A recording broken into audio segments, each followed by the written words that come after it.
Coríntios, capítulo 3, nós vamos ler o versículo 2 e o versículo 3. Diz assim: Vós sois a nossa carta, escrita em nossos corações, conhecida e lida por todos os homens, porque já é manifesto que vós sois a carta de Cristo, ministrada por nós e escrita não com tinta, mas com o Espírito do Deus vivo, não em tábuas de pedra, mas nas tábuas de carne do coração. Amém, irmãos? A síntese, desses dois versículos seria mais ou menos assim: de que nós somos a carta viva de Cristo, conhecida e lida por todos os homens. Significa que as pessoas farão a leitura de nossas vidas e, de algum modo, essas pessoas verão o Evangelho na nossa história. Veja como isso é possível. Pare agora e pense nos sinais do Evangelho, ou no que seria as características do Evangelho. Pare e pense agora, dentro do que você conhece, dentro do que você entende, o que é o Evangelho. E agora, lembre de alguma pessoa que você conhece ou que passou pela sua vida e que essa pessoa tem os sinais do Evangelho. Provavelmente você lembrou de alguém que você conhece ou que passou pela sua vida e que você fala: nossa, a relação que eu tive com essa pessoa, ou a passagem dessa pessoa na minha vida, me fez tão bem, que eu me lembro do Evangelho quando eu lembro dessa pessoa. Então, logo, esta pessoa pode ser considerada uma carta viva do Evangelho, porque ela carrega nela, no viver, no andar, no caminhar, os sinais do Evangelho. Isso é o Evangelho falando em nós, ainda que os nossos lábios não se abram. É o Evangelho falando em nós, ainda que a nossa boca não se abra para falar uma vírgula, um ponto a respeito de Jesus ou algo relacionado a Deus. O viver é tão impactante que nós sabemos que somos influenciados de várias formas. As palavras nos influenciam, mas muito mais do que palavras, as atitudes nos influenciam. Isso é bem perceptível, Aquele que é pai e mãe, Você olha para o seu filho, é a sua cópia, é a sua xerox. De alguma forma você olha e fala: o jeitinho dela, o jeitinho dele é muito o meu marido, é muito eu. Você fala: como pode, Ainda que você as qualidades e os defeitos também, ainda você fala assim: mas eu não ensinei isso para ele, ele faz. Eu não falei isso para ele ou para ela, mas ele e ela faz. Você vê isso quando é criança. Mas ainda que você não tenha falado, se ele viu, está registrado. Porque a comunicação, ela é feita do diálogo, das palavras, mas muito mais pelas atitudes. Muito mais, o seu corpo fala por você. Você quieto, às vezes fala mais do que com a boca aberta. E quando nós carregamos os sinais do Evangelho em nós e somos uma carta viva de Jesus, as pessoas conhecem e leem Jesus Cristo através de nós. Nos 4 evangelhos, no Evangelho de Mateus, de Marcos, Lucas e João, nós vemos Jesus Cristo fazer duras críticas aos religiosos da época. E você vai perceber uma coisa, que Jesus não criticava em si o ensino, o conteúdo, o teor dos ensinos, porque os escribas, por fazerem cópias, da Torá, do Antigo Testamento, que é para nós hoje, eles conheciam aquilo de cor e salteado, cada ponto, cada vírgula, eles conheciam tudo. Os fariseus, para se tornarem fariseus, eles estudavam a Torá, o Antigo Testamento, desde os 3 anos de idade, e assim ia até a fase adulta e quando morresse. Então eles conheciam. Então Jesus não criticou o teor ou o conteúdo dos ensinamentos deles, mas a crítica que Jesus fez foi no modo de viver deles, que não era compatível com os seus ensinamentos. Eram doutores, letrados, impecáveis na doutrina, porém neles não existia a graça de viver no próximo o conteúdo daquilo, do conhecimento que eles adquiriram durante toda a vida estudando as Escrituras. Porque, irmãos, é no próximo que nós revelamos quem ou o que realmente nós somos. Eu estava até comentando com a Patrícia a experiência que eu tive essa semana.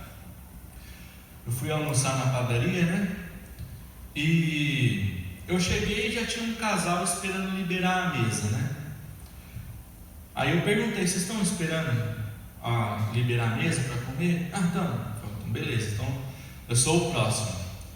Aí tinha a pessoa que servia as mesas, Falei: eu estou esperando depois desse casal, quando liberar a mesa, você avisa aí, dá um toque aí, E aí chegou um terceiro casal e chegou um quarto casal. Aí liberou uma mesa, que estava na minha frente, até falei: liberou lá, senta lá. Foi, sentou. Aí passou uns 15, 20 minutos, liberou a mesa. E eu esperei as pessoas desocupar ali, para não ficar em cima, é desagradável, você ficar em cima ali, sai logo aí que eu estou com fome, Então eu esperei, dei espaço e deixei a pessoa levantar tranquilo. Aí quando eu estava indo sentar à mesa, aquele casal que era o número 4 na fila, já chegou rapidinho, sentou na minha frente. Aí eu olhei e falei: moça, me desculpe, mas eu estava esperando aqui faz uns 20 minutos, 30 minutos, Aí sabe o que a pessoa me falou? Eu fiquei até desconcertado: seu nome está escrito aqui? Aí eu falo para você. Aí eu olhei assim, falei: não, moça, meu nome não está escrito aí, mas eu estava meia hora aí esperando, Aí ela insistiu: seu nome está escrito aqui?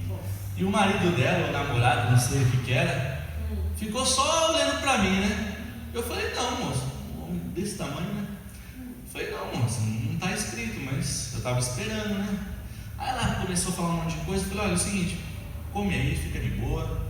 Aí eu virei as costas, e como eu tinha falado com a garçonete, falei: olha, dá um jeito aí, porque eu estou aqui há meia hora esperando, a pessoa vem cheia.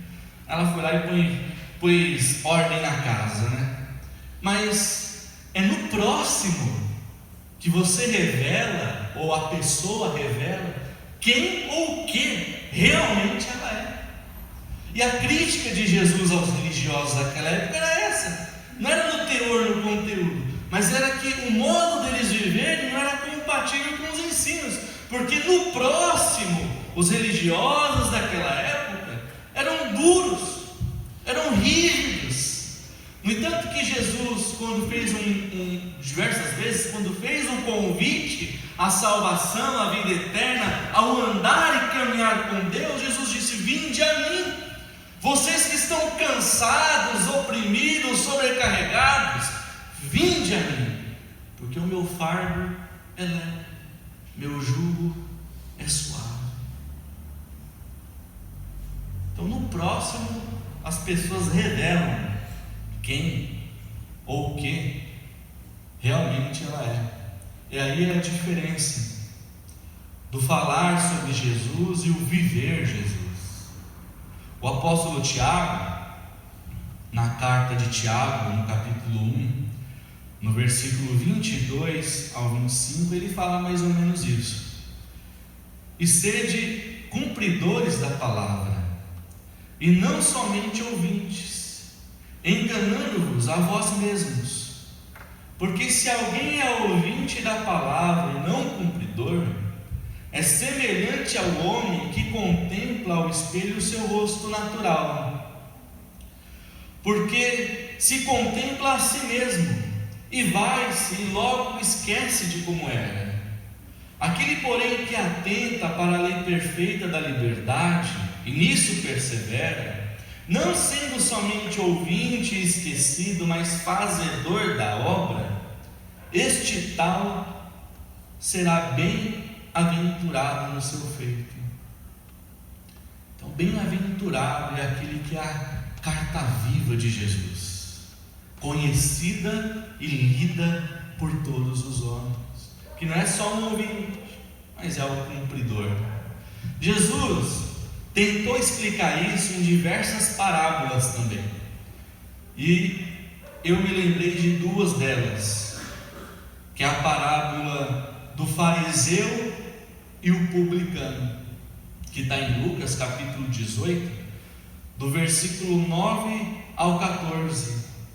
E nessa parábola parece muito com a oração de muitas pessoas, e que essa oração não se repita em nossas vidas, que está escrito assim, Lucas 18, 9 ao 14. E disse também esta parábola a uns que confiavam em si mesmos, crendo que eram justos, e desprezavam os outros. 2 homens subiram ao templo para orar. Um era fariseu e o outro era publicano. O fariseu, estando em pé, orava consigo desta maneira: ó Deus, graças eu te dou, porque não sou como os demais homens, roubadores, injustos e adúlteros, e nem ainda como este publicano que ora aqui comigo. Jejuo 2 vezes na semana e dou os dízimos de tudo quanto possuo. O publicano, porém, estando em pé, de longe, nem ainda queria levantar os olhos aos céus, mas batia no peito, dizendo: ó Deus, tem misericórdia de mim, pecador. Aí Jesus fala: digo-vos que este publicano desceu justificado para a sua casa, e não aquele fariseu. Porque aquele que a si mesmo se exalta será humilhado, e qualquer que a si mesmo se humilha será exaltado. A oração desse fariseu às vezes parece a nossa oração, porque às vezes a gente ora: Deus, mas mais ou menos assim, eu não roubo, eu não mato, eu não faço isso, eu não faço aquilo, eu sou um cidadão ali, ponta firme, mas está acontecendo isso, está acontecendo aquilo, está acontecendo aquilo outro.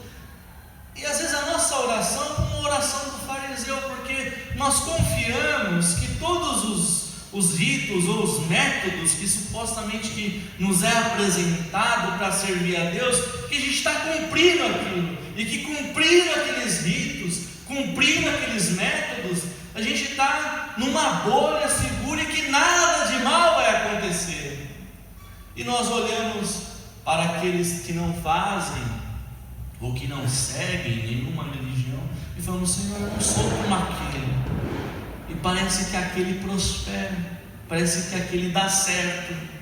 Aí Jesus conta essa parábola e fala: olha, para aqueles que confiam em si mesmos, se achando que são justos e que desprezam os outros, não ore assim, não pense assim, porque aquele que se exalta será humilhado, e qualquer que a si mesmo se humilha será exaltado.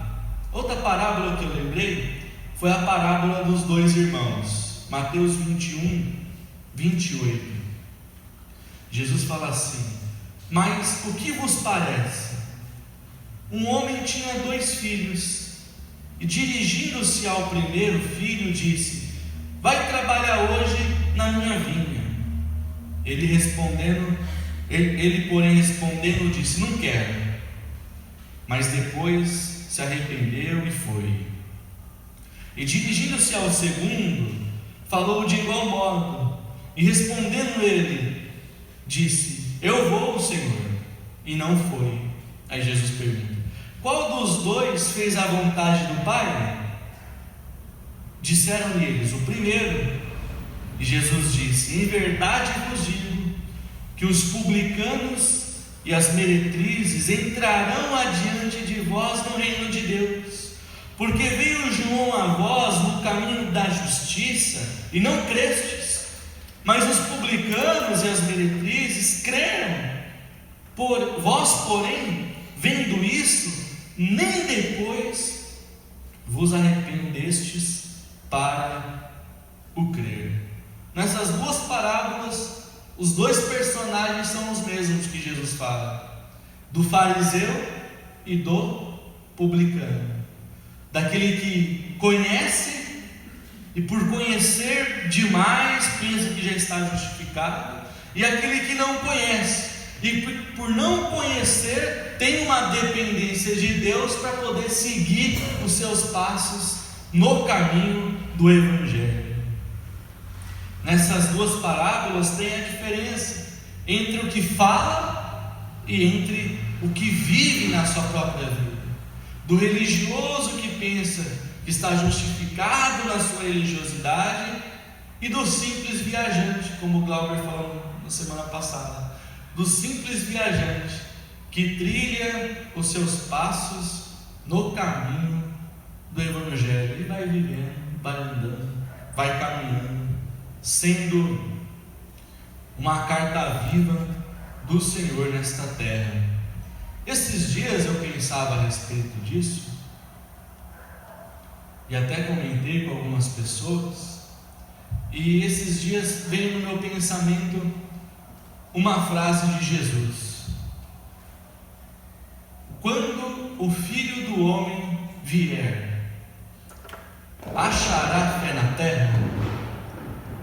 E essa frase de Jesus ficou matutando na minha cabeça.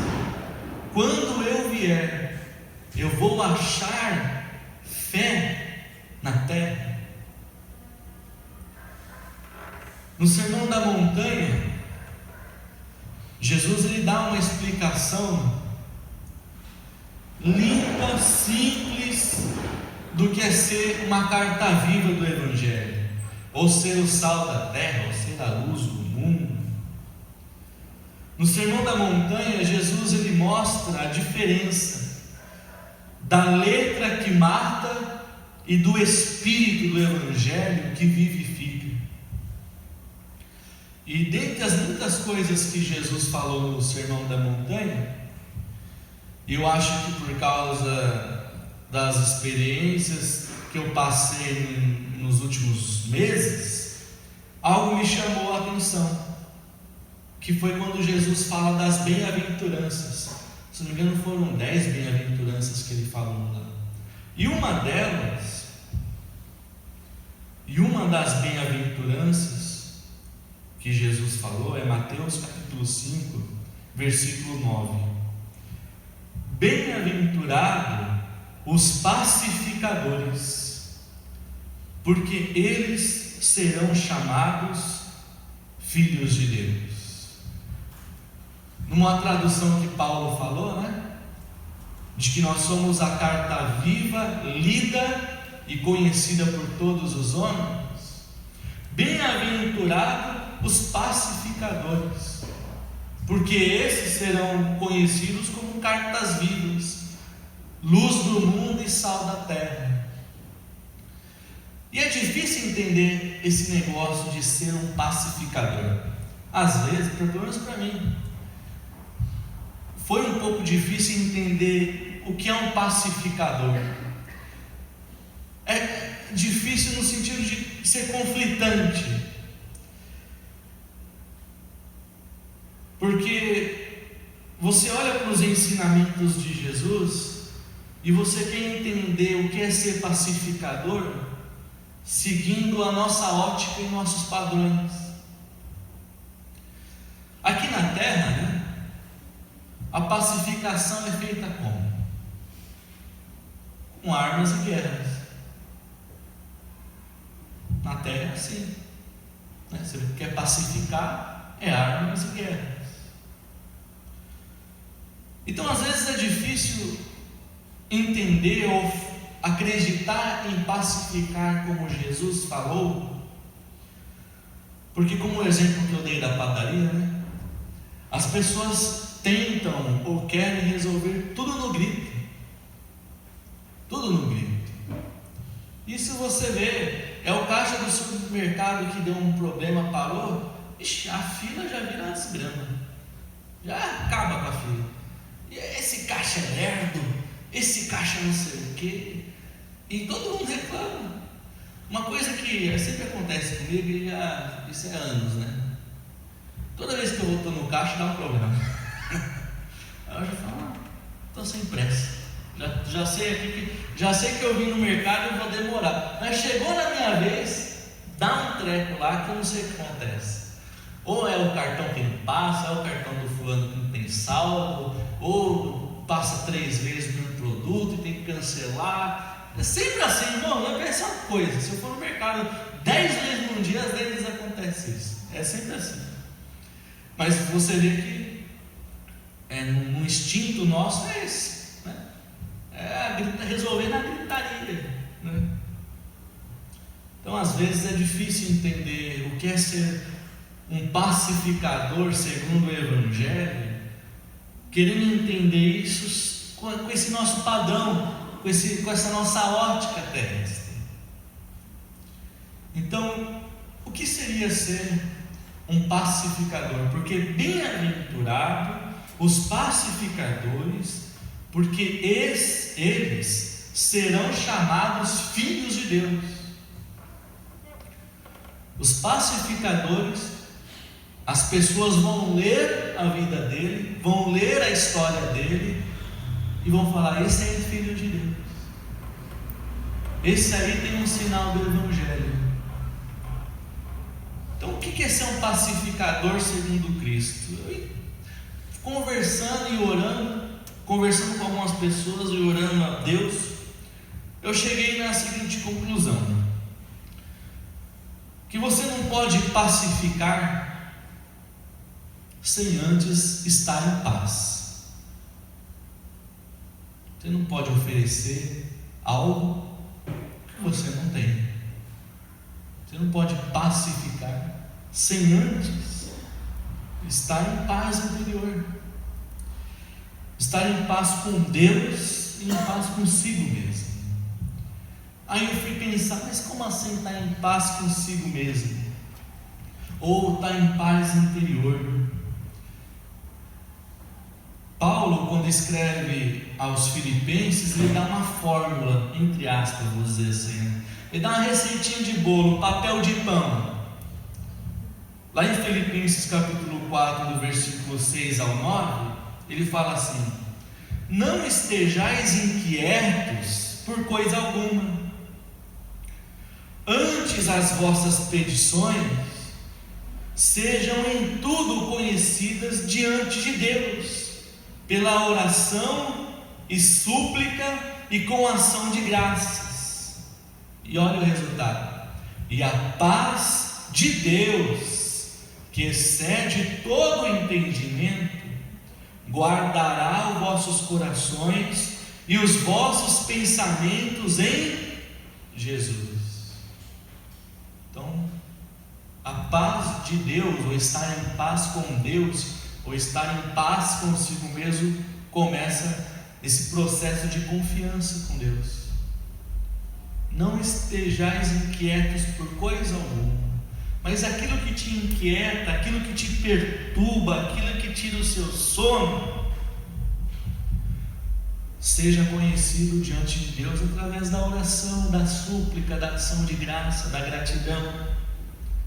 E a paz de Deus, que excede todo entendimento, vai guardar o seu coração e vai guardar o seu pensamento em Jesus Cristo. Então, aí ele continua falando: quanto mais, irmãos, tudo que é verdadeiro, tudo que é honesto, tudo que é justo, tudo que é puro, tudo que é amável, tudo que é de boa fama, se há alguma virtude, se há algum louvor, nisso pensai. O que também vocês aprenderam, o que vocês receberam, o que vocês ouviram e vistes em mim, ó Paulo falando, né? Que você aprendeu comigo, que você recebeu através da nossa convivência, o que vocês ouviram, e Paulo falou, o que vocês viram em mim, o que vocês leram através da minha vida, isso fazei, reproduzam em vocês. E olha o resultado: e o Deus de paz será convosco. Então, como ser um pacificador? Primeiro, eu não posso pacificar sem estar em paz. Então, primeiro, comece ou intensifique essa relação de confiança com Deus, através da oração, da súplica, para que essa inquietude do coração vai sendo dissipada de dentro de nós, porque todo mundo, e eu sempre falo isso, todo mundo tem aquele dia de trevas, que a pessoa fala: bom dia por quê? Né? Bom dia por quê? Todo mundo tem isso. Ser humano, estamos nessa terra, é assim mesmo, né? É em casa, no trabalho, é no trânsito, né? Bom dia, como vai? Bom dia, que eu estou cheio de dívida para pagar. Bom dia, que nada, né? É assim.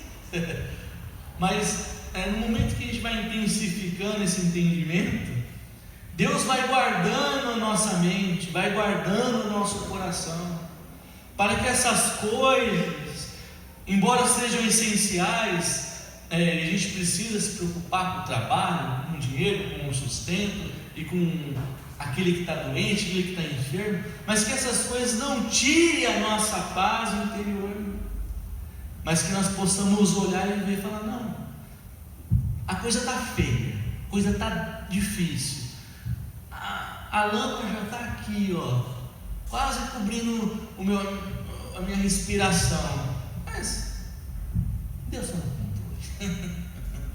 E a paz, e vem, Deus guarda. Então nós não podemos pacificar sem antes estar em paz com Deus e em paz conosco, com nós mesmos. Nós não podemos pacificar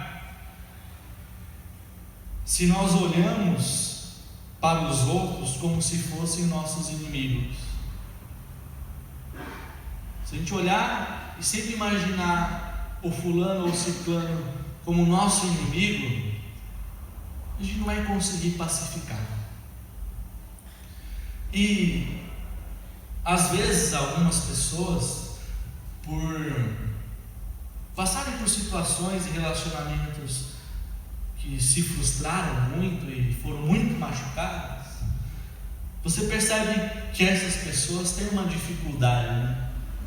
De que quando o outro vem se aproximar, outra vem se aproximar, de ter aquela confiança, de olhar sem esperar uma bofetada, sem esperar uma facada, sem esperar algo que lhe fira.